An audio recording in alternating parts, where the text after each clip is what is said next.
મેલડી માની સોગન હવે તને બોલાવું. બંદૂકની ગોરી ભલે વાગી જાય, મેલડીના જૂઠા હમ.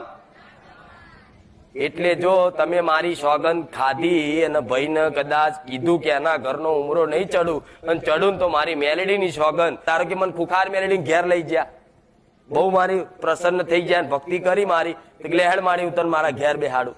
તો તમે મને માતાને ઘેર લઈ જઈ અને વધારે કે હે સોલંકી પેઢીની ખુખાર મેલડી મારા ઘેર અજવારા કરજો, હું તમને બિરાજમાન કરું છું, બેહાડું છું, તમારી કુળની મહાકાળી જોડે મને બેહાડ દો.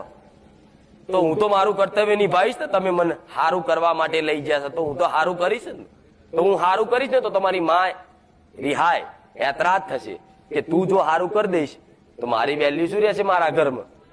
એટલે તમારી માં શું કરે, હાર તું તાર કામ કર, એટલે હું 6 મહિના તો તમને ગાડી લઈ આલું, પૈસા હાલ દઉં, હોના દાગીના બધું હાલ દઉં.